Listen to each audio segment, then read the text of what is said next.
Hey, housewives, welcome back. Hey, housewives. We are so excited for today's episode. At Ye least I am. Thank you. I hope that I deliver on that. Yeah. But it's also nice because we're in person. I know. Oh, Yeah, it's it's been been a a couple of while. weeks. It's been a Yeah, we were while. setting up everything here today, resetting up in our Yeah. studio. Yes. Quote unquote. Real. But it's Uh, it's our dining room yes. ish. Yeah. So today's episode, we've done this year. You guys have heard us talk about where you are with God, what your relationship is. You've heard the episode on rest, you've heard our snow day, and you heard an episode we did about traveling alone. And to pair that, I had a 7 nights away from my family for this adventure. Ah! Right, you would think, I mean, right? yeah, Uh-huh. yeah, we're gonna get into that, but Uh-huh. I there were so many parts of that I was jealous about, Yes. and then parts that I wasn't. Right. I totally understand. So I had this amazing trip, like trip of a lifetime that came about in a unusual, unlikely way, you Yeah. would say. Mhm. And so we're going to kind of share about that. And then like all the God stories in it, all the emotions, the feelings. Yeah, I'm gonna make her talk about it. But Okay, yeah, so so let's start from the beginning. Well, first off, most people actually, if you listen to us, we had a couple people already reach out, like, oh my gosh, Tori's in Washington. I'm like, yes, she is. And, had some family members be like, wait, what? I had no idea. She went alone. I was like, yeah, I know we yeah, can talk about that too. Okay, so Tori went to Washington DC. and DC. Yes. Yes. I should have said that. Washington, Officially, DC. It's Washington, okay. DC. Nobody thinks And about the state anyways. oh, So, sorry, Washington people. darn. That's okay. So she had an original trip planned to go to the Life or Death conference Mhm. that was hosted by White Rose. And if you've been with us for very long, we actually did an episode probably almost a year ago now with Seth Gruber. He is the It'll be creator. 2 years. It'll be 2 years in 2 September. years. Uh-huh. That's Since they insane. yeah. Okay, so the White Rose is his organization, and we had him on our podcast. And Tori hosted a fundraiser and a ball for them. So she's been really involved. So she went to DC to volunteer, Yep. and it just happened to be the week of the inauguration. Yes. So what did Tori do to get a ticket to the inauguration? So, okay, for the record, Trump had to win first. Like, I wasn't gonna go if somebody else won. And so after the election in November, I knew that Trump he had won, and I had seen the information on the Life or Death Con like October-ish. And I had thrown it out there to Andrew about it because it is a cause and an organization that is near and dear to my heart. And so I threw it out there and I said, hey, could I go to this? It's also the March for Life. And there are some other background pieces on that of why I could go or should go. And he's like, yeah, sure. So knowing that I was going to DC already at the end of the week, and then the inauguration was the Monday and the conference was Thursday, I was like, well, hey, how do you how does one get tickets to an Right. inauguration? And so through asking people, turns out anyone can ask for inauguration tickets. You just email your representatives in Congress. So I emailed Senator Jerry Moran and I emailed Representative Sharice Davids and I said I would like a ticket to the inauguration if possible. And then I also requested while I was there because you can request tours too. That is how you get a tour of the Capitol. That's how a tour of the FBI, tour of the White House, printing and engraving. You can get a tour through them. And there's a couple of other things, but you request it through your representative. And so I was like, well, sure, I'll do that. So I did that in November and hadn't heard anything. And I was like, okay. And everybody's talking about the inauguration at this point. And in December, New Year's Eve, I got the icing on the cake to way to end 2024 with an email saying, "You've got one ticket to the inauguration from Senator Moran's office." And I was like, So did you ask for only one ticket? so that's what I asked. So because I did tell Andrew that I was going to ask for tickets. And so I asked him, I said, I don't want to take away tickets from somebody else. Is this something that you would go with me to? And Andrew was like, it's not my cup of tea. He's like, going to large crowds, going and being, standing in line, waiting. What about the girls this way? He's like, if you're good to go by yourself, like, I don't want to go. And I was like, okay. And at the time, I was like, I've traveled by myself. Like, sure, fine, I'll go. And since I requested tickets from Moran's office and Sharice David's, there was a possibility that I'd get Sharice David's tickets Yeah. from her too. So that was the plan. So I ended New Year's Eve and I was looking at flights, like, and a hotel room because I only had a hotel booked for the rest of the week and not the beginning of the week. So within 24 hours, I booked my hotel or another hotel and I changed my flight and was flying out on Saturday the 18th instead of the 22nd or something. So instead of that Wednesday. So it just added 4 more days. So you get your ticket, and I don't even want to ask or make you admit how much that hotel room cost you. So it was first, I used points for my flight. Okay. That didn't cost me anything, the flight. The hotel was more reasonable than you think. It was actually recommended to me by Senator Moran's office. And they said, this is a hotel that people tend to stay at when they come out here. It's close to, and it's a boutique hotel. I loved it, actually. It was really cute. And so that it wasn't as expensive as you thought. But so the thing about the ticket is that I had to pick up the ticket to the inauguration the Sunday before the inauguration in Senator Moran's office in DC. So I knew that I had to get there, like, be available on Sunday for whatever his window was open to get there, get the ticket and pick it up in person and then go. So when you find out you're going to DC, you're like, all right, what else am I going to do? Because I was like, all right, the inauguration's one day. What else are you going to do? Well, everybody knows about inauguration balls. Mm-hmm. And so fun fact, there are some official inauguration balls and there are some unofficial inauguration balls. One article I read said that since there were only 3, I believe, that were official inauguration balls. Means like the president's going to be there? Correct. Okay. That like they're in the inaugural committee are throwing them. Okay. But then there were like 3 this year. And in years past, I want to say Trump did, I think there was like 16 balls in 2016 and like official ones. And then, but before that, like Barack Obama's, he had like 19 or something like that. So he cut it down. And then, so this year, he cut it even further down, like to 3. I don't remember how many Biden had, but they are diminishing them. And also, the inauguration is paid for by donations and donors. It is not taxpayer money. So FYI on that. Good to you're not paying for somebody to have a very large stake or anything at all. So yeah, I found a ball on the Saturday night that I flew in. So I went to that. That was the All-American inaugural So that was ball. an unofficial ball. That was an unofficial one. And how did you get tickets to it?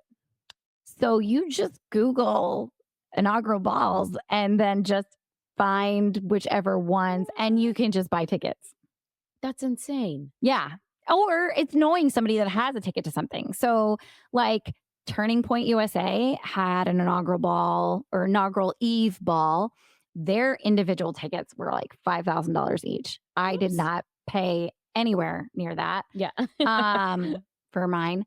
But even then that would have been really cool to go see Charlie Oh, Puth. it was But that's like almost like a Super Bowl ticket. that So it totally was a Super Bowl ticket, and it went up like the week of. I think it went to 15 grand for an individual ticket. insane. Um, so yeah, so you can, and then there's like states hold their own. And so Texas has a boots and diamonds one or whatever, boots and Mhm. bow ties. And then there's the Georgia one that a friend went to. And then, so there are different societies that host them. And then there's different organizations that host them. And so it's a matter of just like, really, you can Google inaugural balls and then find out which That's ones and crazy. then find a ticket to, I mean, purchase a ticket, really. That's the Mhm. easiest way to do it. Now, the inaugural ball sounds a lot more fun than it actually was. I'll be honest. All right, here comes the real. Here's the real life. Okay. So I borrowed a dress from a friend. That's what I went. I'm going to this. I show up at this hotel by myself. The line to get in is almost out the door and it's packed. And I was quote unquote like a VIP. So like my time to get in was earlier than the general admission per se, or whatever. Um, but basically all you did was stand in line. Like there was one photo op with the backdrop with the inaugural Mhm. ball seal kind of thing, and I posted that on social media. I'll share that here. But then, so I got one fancy picture of that, and then you're standing in line for the bar. You're standing in line for the hors d'oeuvres. Then, because you have this level ticket, but you don't have a table level ticket, there's nowhere to sit. So you don't have a table to sit at. You're just mingling with lots of people. So this was just like a networking event. I mean, pretty much. And then there's music playing. They have a band, they have like entertainment. It was kind of cool, the one entertainment, because the only speaker or a special attendee that I knew was Lee Greenwood. Oh, So like yes. that was awesome to hear him sing live. Yeah. But little did I know that he was going to sing at the Trump rally the next day, which I also heard. So I was like, Yeah. well, 2 for 1. Great.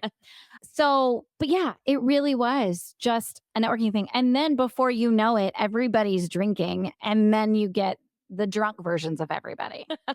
Except for you. You were Right. still Except for me. sober. I was still sober. There is one picture of me holding a drink and it is non alcoholic. So, which was fun because I did hit my 1 year on Saturday the Yay. 18th. So, Oh, yeah. Wow, you were there. I guess I didn't while I was even, like, there. Yeah. look at the date. Yeah. Um, so yeah, so there was that. And I made some friendship, like acquaintances. I got some names and numbers of friends. Like, I met a lovely couple. She works for the VA and her husband works with ICE. And they live in Virginia. She's darling. I met some gentlemen there too, business wise. And so like it was, I mean, I definitely, but I love that kind of peace, Yeah. right? Mhm. Like I do love that. But by the end of the night, I was like, oh my God, I'm exhausted and Mhm. trying to get a lift out Oh, because I was, so yes, yeah, you were doing Lyft or Uber everywhere you went. pretty much. I used the metro a little bit while I was in town, but not for the further places. Yeah. Like that was so that night, that was Saturday, getting in, and then Sunday.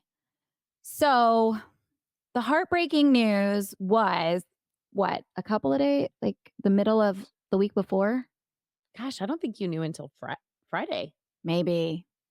No, it was earlier. I think it was like a week before. I think it was like Monday because I had talked to people who were canceling their trip.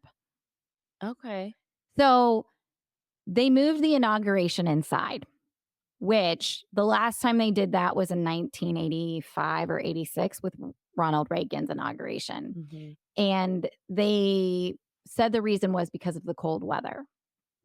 Now, I was severely disappointed. I can only imagine. Yeah. That's what you're And headed for. exactly. And I was like, are you kidding me? Mhm. I blame my mother and her prayer warrior friends because they were praying too hard for my safety. And so they didn't, God said, nope, then Tori doesn't get to go. Or Trump safety. I don't know. One of Whoever the was things, praying but for the whoever was praying for safety. all my safety, I blame you. I say that in jest, obviously. Thank you for all the prayers. I definitely needed them that week. So anyways, so come. So the inauguration was going to be inside. Well, basically, we got notification that our inauguration tickets were basically great. Come take these inauguration tickets because they're going to be really nice souvenirs. And that's it. Mhm. And I was like, are you kidding me? Like, I was going to be sitting on the Capitol lawn, like the mall, watching this historic 60th presidential inauguration. And now I don't get to watch it at all. Yeah. And that was, I think I heard the numbers were, it went from 300,000 attendees down to 500. Yes. Yeah. Mm-hmm. Just crazy. Crazy. So what did they do with all those people? Well, let me back up because the day before I went to the Trump rally, which, right? Yeah, this is still Sunday. So yes. Sunday, I had reserved a ticket, and I say that in quotes, for the Trump rally. And again, this was in Capitol. That was supposed to be Capital One Arena, indoors, everything like that. Well, silly me, I thought when you reserved a ticket and got a ticket, like that meant like you're good to go, come stand in line, you've got a ticket. Well, no, doesn't mean that. It means anybody who wants to come stand in line, but we counted you and got your name and number. So your ticket is great, but everybody else who wants to come and stand in line can also come and stand in line. And so when I found that out, I was like, no, because people were camped outside of Capital One Arena. The rally didn't start until like 3, I think 3, something like that. Yeah. And people were camped out at 6 a.m. And I was like, no, I'm not doing that. I'm not spending an entire day standing outside in the cold, because at this point it was sleet. It was raining. We did have like little chunks of hail. And so I was like, no, I'm going to go I'm going to go do some sightseeing. The museums were still open. And so I was like, I'm going to go do that. Make sure I check things off my list. And then, but I'm not going to waste an entire day standing in line with thousands of people. And so I went to the National Post Office Museum, which was fun and different. And then I had met a gentleman the night before at the ball, and he had messaged me that afternoon on Sunday and said, hey, are you going to the Trump rally? And I said, no, I'm not going to stand in line that. And he goes, well, I'm in line. Do you want to come join me? And I was like, sure. Where are you at? And he was pretty close to Capital One. So I was like, okay. And at this point, it's like 1:00 in the afternoon. So all of these people have been standing in line. Now, the other thing too, is it's not just your normal line of hey, it goes down the block. No, because that would make it easy. They have all the streets shut off and closed. And then they have it zigzagging through the blocks. So you're doubling back. So when you think that you're like, okay, well, Capital One's right across the street. No, you still have 4 more blocks. And it's insane. And so I took off my Trump hat. That's all. And then everything else on me was descript. And basically I weaved my way through the mobs of people to essentially try to get to that guy who's the guy that I met the night before. That sounds awful. My friend that you networked. Yes, I networked with. He's actually from Chicago. And so anyway, so I was trying to get to him because he kept sending me location updates. And so now imagine trying to go through, it's a tunnel because the entire sidewalk, you've got buildings on one side of you, and then you have barricades on the other side of you because they don't want people to be able to go in and out, right? So it is, once you're in the line, you're not getting out of the line really. So there are literally cement barricades and fence on the street side, and the street is just empty, or there's some random people walking that way. People were hustling.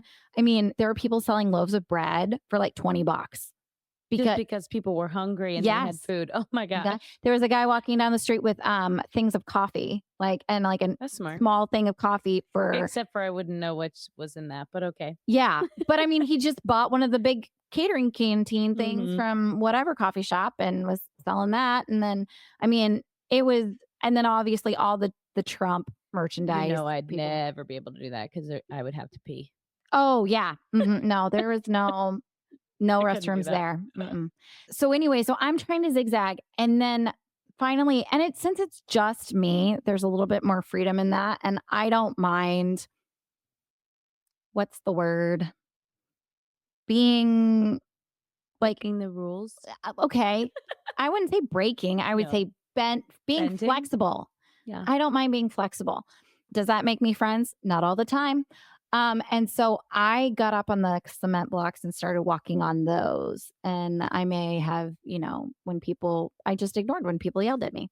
Mhm. And so then I get to a street corner because they're literally armed guards. Like it's, you know, I don't know, some kind of military uniform guy there. And he's letting people cross the street because you're not blocking, the street's not blocked off. And so they, groups of people, they let go.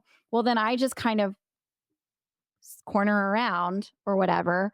And at one point, I'm trying to skip ahead and I, I get out of line. I bump into somebody behind me. And it turns out it's a mutual friend of ours who literally his house lives less than a mile from mine. And she's the only other person that I knew that was going to be out there. And she was like, "Hey, come with me. My friend told me where the security checkpoint is and where we need to go. Let's go." And I was like, "All right, I'm in. Sweet." And so I just followed her. And between us, her and myself, like it's Was better to, she alone? no, she had her boys. Oh, okay. So it was I'm a big fan of, you ask for forgiveness, you don't ask for permission. Mhm. That's just the way. And if it all depends on your level of confidence, no one questions you if you are confident. Like they just don't. I Like, love that. and so if you act like you know what you're doing and act like you know where you're going, and no, I'm right there and that's where I'm supposed to be. And sorry, that's how people don't question it. It's kind of insane. Mhm. The amount of things I've been able to do with that attitude is so How you're crazy. getting where you're going, Tori. Yes. So getting into the Trump rally just as it started, it was awesome. I mean, getting to hear him speak, saw Elon briefly, but being in Capital One for all of that was Well, awesome. and we were on a text string. Her girlfriends and I were all on Yes. one text string and My checking bail in on money her. thread. And yep. Hmm. And we were making sure that she sent a picture every single day. So, if she went missing, we knew what she was wearing last. Exactly. Um, Hmm.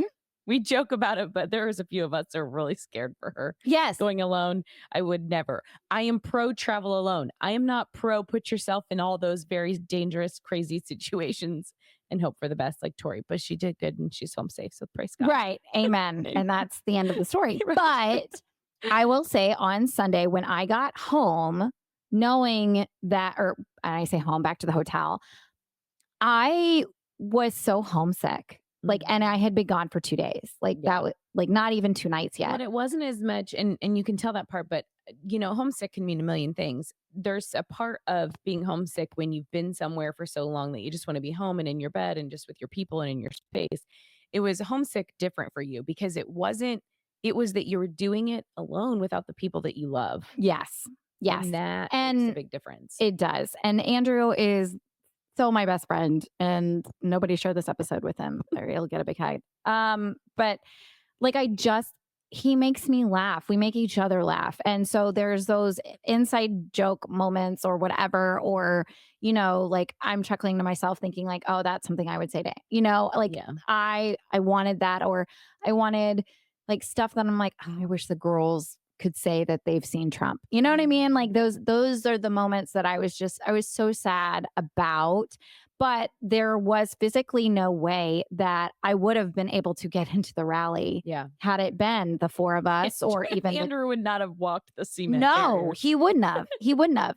Nor would have anyone have let them. Like Yeah. a 5'2" girl, Yeah. I can get away with it a little With bit. colored hair and sparkles. Sometimes. Yes, but I took that off. I actually looked very homeless, my jacket and everything. I made myself look, I just looked like I blend in. Like it was Yes. very nondescript, kind of like Yes. there's that. So, That's good.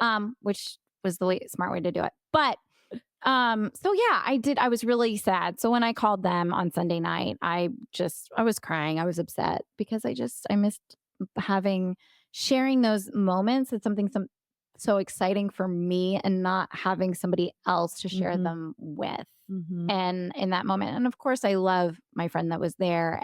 But I mean, when we got inside, there was 3 seats and then I needed to go find one other seat. Like, so I Mhm. couldn't even, but I mean, again, it was totally a God thing getting in. And then it made it that much easier to go to a watch party for the inauguration instead of going to stand in line at Capital One For the next day. for the next For day. the inauguration, For because the you weren't gonna do that again Right. twice. I wasn't going to do that again. The weather was not as crappy as it was on Sunday. But again, people slept overnight outside of Capital One for that. Yeah. Not to mention what they were going to do was they were going to stream the inauguration on the Jumbotron, okay, that started at 11. And then all those people in there were waiting until like 3:30 Yeah. for Trump to come in for the parade aspect. And then they did have space where some people that were in the parade, they got to do their little, marching band or whatever. Mhm. And so people watched that and they had some entertainment. But I'm like, no, like, can you imagine being in an arena all day and then just sitting in your seat waiting for Trump to show up on Yeah. like I was like, no, I'm not doing that. So instead I went to a Kansas watch party for the GOP and that was great. I met some gentlemen there and made some business connections and that was fantastic.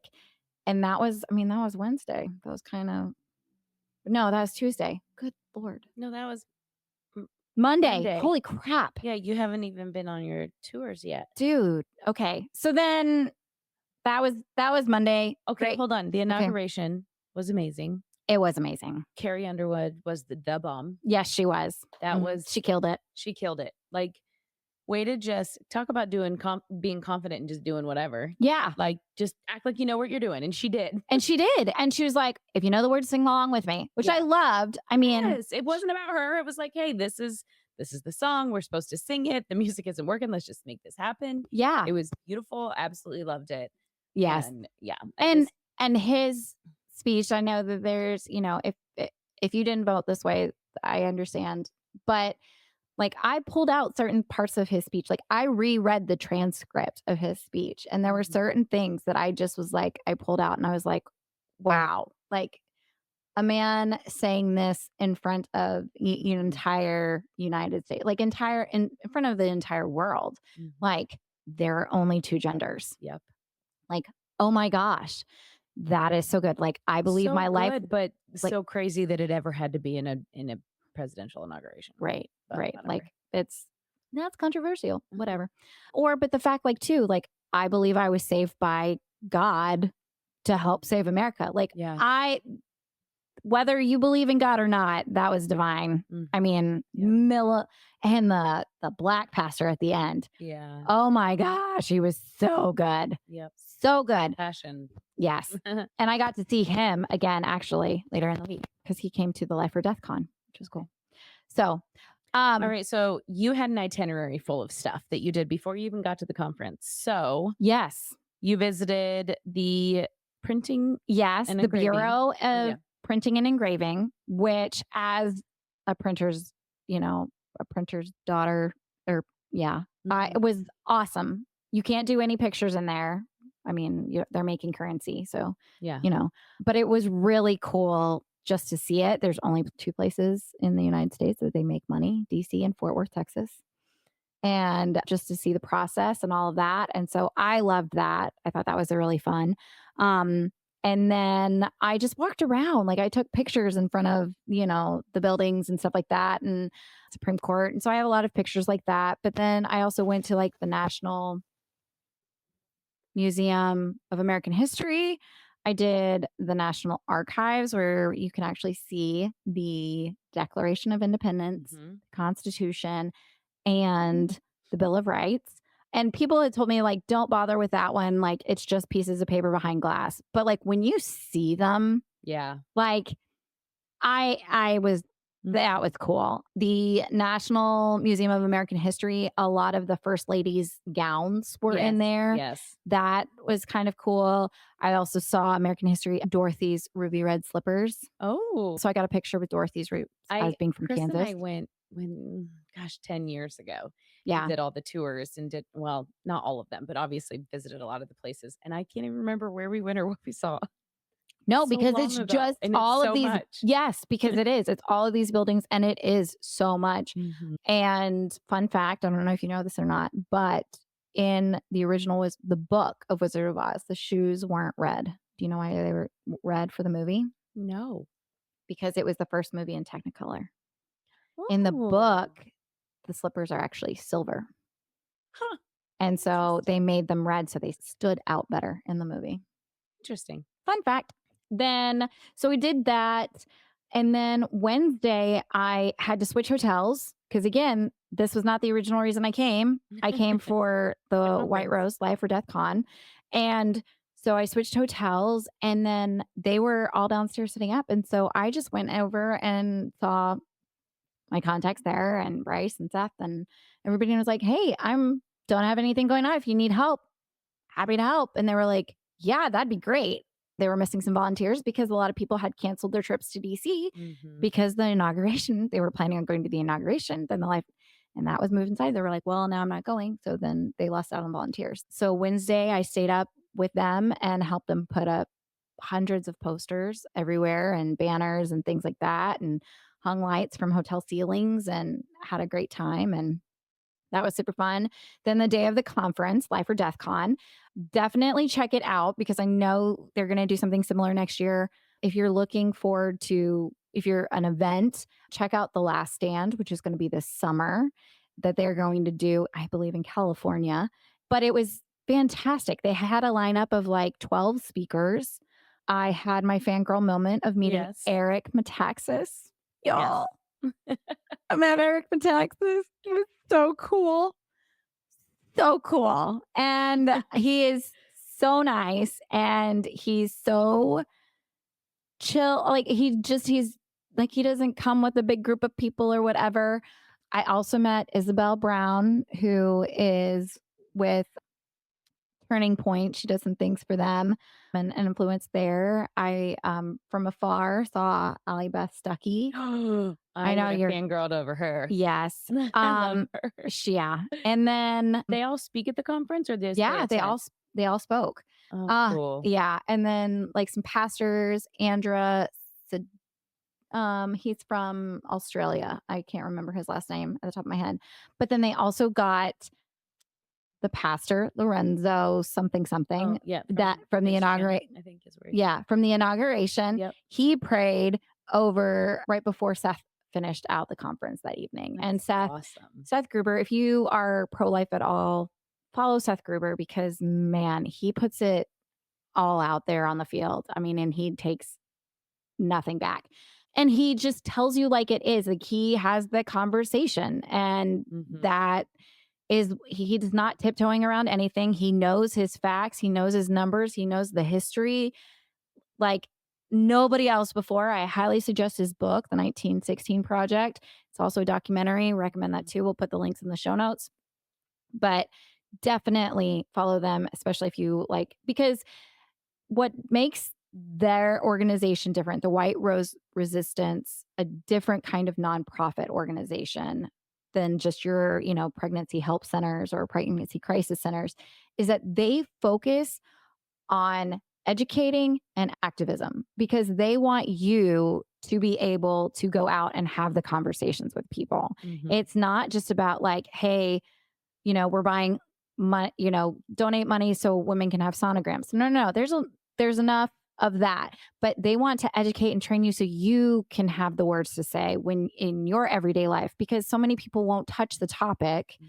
because they're like, I don't know how to, what are the arguments or the objectives? I don't know how to come back when they say, whatever somebody wants to say. So Mhm. I highly, highly suggest them as just a better understanding of pro life and understanding the pro-life movement, where it comes from, and what it is and what it isn't. So, Yeah. And so then you went to the March for Life, yes.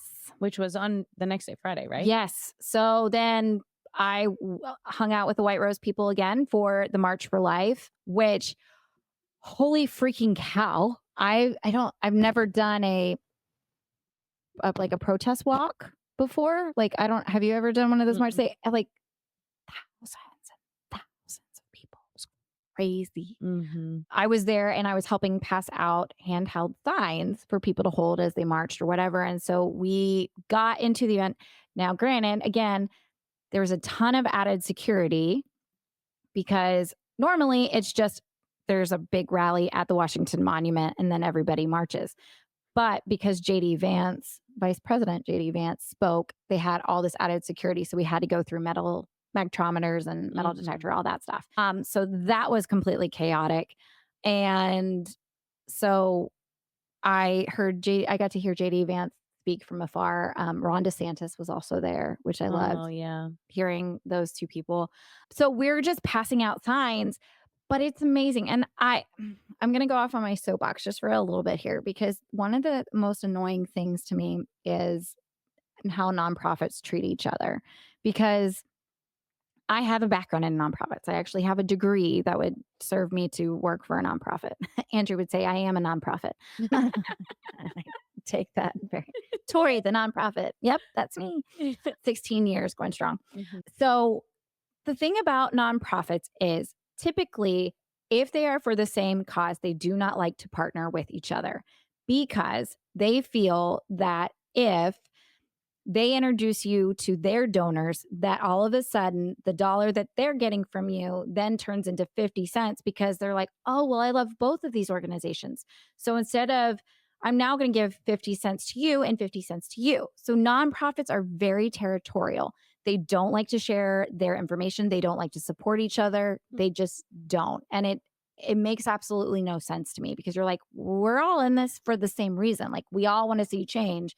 And if we don't come together, then we definitely we're making less of an impact. Yeah. And so what they do is they just kind of shut each other out and they act in a world of what is it? Word say scarcity Yeah, mindset. scarcity mindset. Yes, scarcity mindset. And so when you have the March for Life is a very large nonprofit, and then you have all of these organizations. We're all in this, you're all going for this one cause, but they want to make sure that they have their name on it. Mm-hmm. Like every organization does. So you have so many that are, students for life. And then you've got the Catholics, and then but everybody wants to make sure that their signage and their logo is being seen and being all the things in it. That's so interesting because I'm sure and like, I mean, myself, you're not on an outsider, you don't see that that's the way things are. You would Correct. think that you're coming together to host this, be involved in this, protest, that you would all be on the same page. Right. And You are from a concept or issue standpoint. Correct. But you make sure that like because there's so many pro-life organizations, Live Action, Citizens for Life, White Rose, March for Life, like, and all of these different things. And then you don't get, nobody wants to collaborate because again, they think that if they get too close to another organization, that organization is going to do things so abundantly well that people are going to leave their organization versus like, hey, if we're teaming up together and doing this together, then we have more power and more representatives. So it's one of the most annoying things because I do see it so often. And like you said, the typical person does not realize that when they're giving to an organization that other organizations are fearful of losing their dollar. And which, I mean, I understand. I think I've seen that a little bit with the church sometimes too. Yes. The churches don't necessarily want to be like, hey, we're sponsoring this family or doing this or whatever, because if you can only tithe so much, it's going there versus towards the church. I think Yes. I've seen and felt that in Yes. certain scenarios. Right. Or the church doesn't want to bring in, they don't want you to host another pro-life organization because they have special ties with another one. And so they're like, well, that's Yeah. competing. And you're like, is it though? Right. Is it really competing or are we just on the same page? Yeah. So, but then I've changed my flight. I was going to get home on Saturday afternoon, but I changed my flight. So I left at the crack of dawn on Saturday and got home by 9 a.m. And then Andrew and my youngest picked me up. And then it was like from there on, mom mode. Like, all right, the basketball game and then Mhm. kid to volleyball. And just like, okay, And Those transitions are good, but hard too. yes. Because you're exhausted. It's Right. like whenever you come home from a trip, when you like get that time away with your spouse, and then you come home and it's like the meltdowns and just the clingy and all the things that you want and love. Mhm. But it's so hard to transition into that mode. Right. And you wanted like if I had been allowed, I would have slept for 3 days because I mean, my watch basically exploded because of how many steps I had for each of the days, which was Yeah. crazy. I mean, God used it all, which is incredible. What word would you describe? I mean, the week, I guess. I feel like there was a word you said to us when we asked what it was like to be at the rally and just being around. I feel like you said electric. I don't know. I don't I remember can't the word. remember the word, but I feel like that's what you said. I remember you saying you felt like the security wasn't what you would have expected as far as like getting in Yes. to things. Like it was, yes, I could tell that there was a heightened sense of security everywhere. But everyone was so happy. Like Mhm. now granted on Saturday when I flew in, there were some protesters, pink Mm. code pink or whatever, like that I ran into and I didn't engage or anything with them. But like those are the only people that were visibly like protesting that I saw in the city. Granted, when I was walking around places, I would hear people behind me on the phone because I am wearing like my Trump hat or whatever. And I would hear people be like, oh, these fascists, da, da, da, these told, and I can't believe he's getting into office, blah, blah, blah. But they're grumbling to themselves on the phone to someone else. Like they're not confronting you and saying anything. Yeah, Like they shouldn't. right. But it's like nobody's visibly being mean, Mhm. like I didn't see any of that. And something that I was listening to a podcast today and it struck me like, oh my gosh, like that's what life is. And it was in a different context, but I was like, but that's it. So the way I view my life and when I look at things, it's I'm not judged by God for my ability to achieve worldly success or whatever the world sees as success. Mhm. But God judges me by my willingness and my ability to obey and at least try for his will. So, like, whether my obedience is not outcome, and Mhm. that's something that I've learned the last couple of years is sometimes we do something out of obedience and it fails miserably, but that's exactly what God had planned. Yeah. And we don't want to think that. We want to think that everything's going to be blessed and God, but you put me in this situation and it failed or I didn't win or why did this happen? He uses it. Like Mhm. the the obeying is in the obedience. It's not in the outcome. And so to know that all I'm asked to do is try. Mhm. Like there's such comfort in that. Like I don't have to and it's people like Eric Metaxas and Jack Hibbs and Seth where it's like those are the people that I hear over and over again in my head saying stuff as like you like you what is there to be fearful of? When you talked about like I had so many people tell me how much they're like, "Oh, I could never do that." Mhm. And how much like, "Oh, I'm so scared," like, "I'm scared for you." Like, I'm almost 40 and my mom was she did not like it. That's the She first time I've ever heard you admit that you're almost 40. I know, it's fun to say, especially around Andrew, because then that means he's almost Almost 50. 50. And so he tells me, "Stop it. So yeah, so it's fun to say I'm almost 40. And that was the thing for me. Like I always had a sense of peace. Like I was never fearful that anything would happen security wise or if there was going to be like some big, huge crisis there. I wasn't scared because I was like, God wants me there. Like Mhm. that I'm just going to be there. I mean, I wasn't dumb. I mean, I took out more life insurance in case for like, there's already a policy for me, but I took out extra and didn't tell Andrew until afterwards. But I was like, just in case, like, I'm not being dumb. Like, ye it's there's a thin line between foolish and brave, right? Mhm. But I don't think that line exists in God's kingdom because I think that the entire world looks at us and goes, "Oh my gosh, look how foolish they are." Yeah. And then, like, look how foolish Noah looked. Look how foolish David looked. Look how Noah, yeah, or look how foolish Esther looked going to the Mhm. king. Like, Yeah. you could label every single Bible figure, Mhm. person in there, biblical person, and they all look foolish.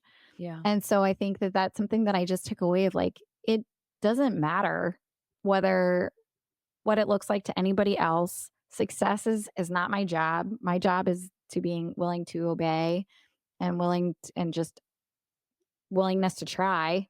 Mhm. And that's all I can handle. Yep. So there is great comfort in that. And I think that this do I know why, will I ever know why God put certain people in my path and why I Mhm. went and experienced this all on my own or what God's got for me?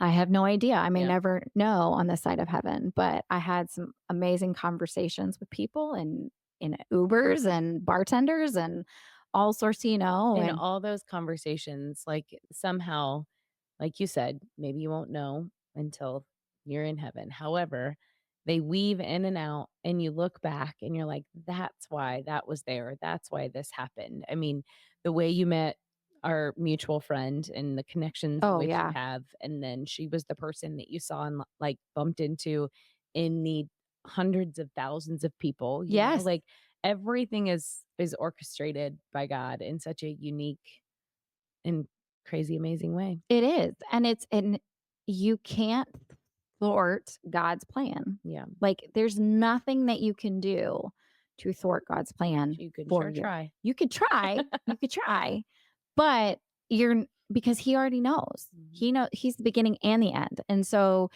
to know that like God forbid something had happened to me that like it's okay. Mhm. It would it it's okay Yeah. because I know who holds my future and I know who holds my family's future. And again, like I think that that line of like it's either foolish or brave, but I think that now resonates more with me. Like there's no line between foolish and brave in God's kingdom. Or there shouldn't be one. Yeah. Yep. So And you were very brave and what an adventure you had. I did. I did. And now I want to stay home for a while. And You got your fix for a bit. I got my fix for a little bit. And granted, sleeping in a hotel bedroom is a wonderful experience. Mhm. And, but it's nice to be home. And I'm excited to see what God has and what will blossom because of all of this. Yes, and Or- we will keep you posted. We will stay tuned for Tori's next adventure. Yeah, yeah, exactly. We're gonna do it with the Adventure by Number, like the books where you could just turn Oh, to the certain yes. pages. You remember those? Yes. Those are crazy. Like Yep. we could, okay, now make Tori do this. No, Uh-huh. instead Tori does this. So, but go check out Instagram. Tori goes to Washington. There'll be some photos there. We'll post some photos on our Instagram for Unlikely Housewives, but also too, I did rep Hey Hey Housewives sweatshirt when I was in Washington. So if you would love a way to support us, and you want to be part of the in crowd, can I say that with our swag? Go get your sweatshirt, go get your coffee mug at bit.ly/unlikely merch. And yeah, enjoy that. And that link's also in the notes. And until next time, Bye, housewives. bye, housewives.